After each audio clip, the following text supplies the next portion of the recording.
On s'est réunis aujourd'hui à Bruxelles avec le comité international organisateur du tribunal Russell sur la Palestine. C'était une journée extrêmement dense parce que nous voilà engagés cette fois-ci à organiser la première session internationale du tribunal Russell sur la Palestine à Barcelone. Alors pourquoi Barcelone? Parce que c'est vraiment un lieu symbolique. N'oublions pas que c'est là qu'ont été signés en 1995 les accords de Barcelone qui lient l'Europe avec les pays du pourtour méditerranéen, et donc aussi avec Israël, et donc aussi avec la Palestine.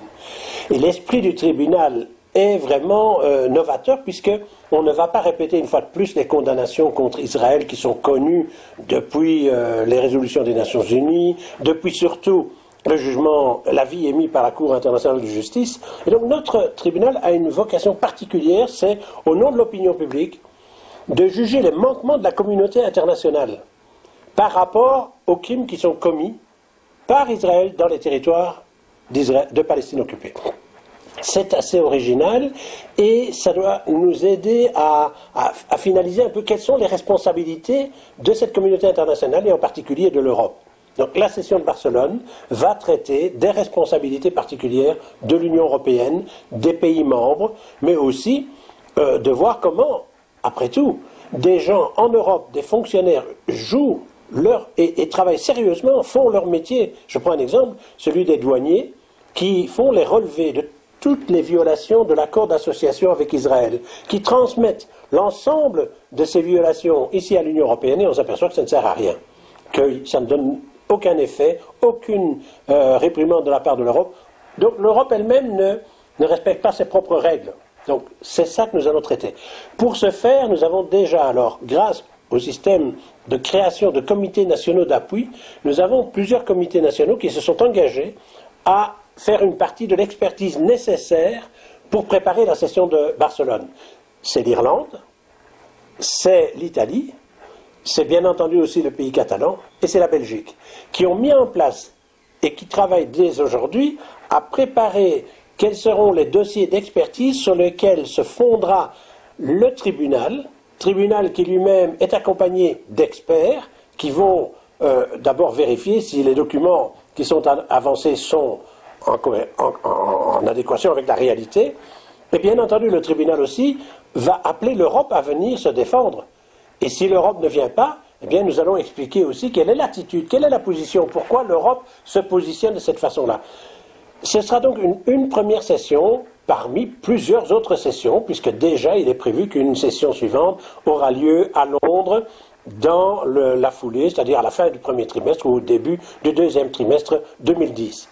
Tout cela nécessite évidemment une mobilisation de moyens de financement.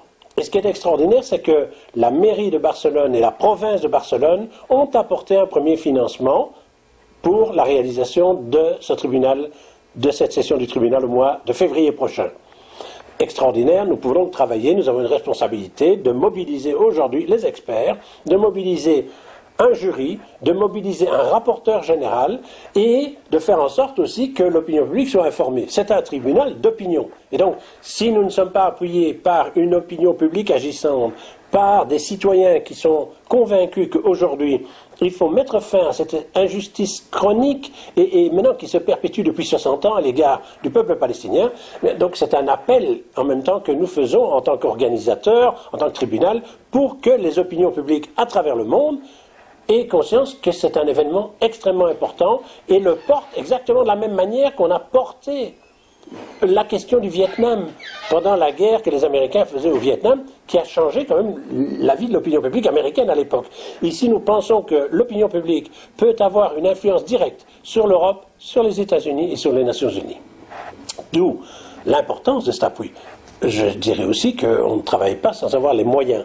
Et donc j'appellerai aussi tous ceux qui peuvent nous aider à cotiser pour que ce tribunal ait l'indépendance nécessaire, pour que nous allons recevoir un appui là de la part d'une autorité publique européenne locale, mais nous ne pensons jamais que l'Europe va nous financer pour la critiquer. Donc nous avons besoin de l'appui des citoyens européens, de l'appui des citoyens dans le monde pour pouvoir avancer. Voilà un petit peu comment nous avançons, et je dois dire que cette réunion était extrêmement constructive, extrêmement dynamique, et que des personnalités internationales comme l'ambassadeur Stéphane Hessel, qui est là et qui nous accompagne, cet homme qui est vraiment la figure de la défense des droits de l'homme dans le monde, qu'il soit avec nous et qu'il nous aide de tous ses conseils, c'est extrêmement précieux.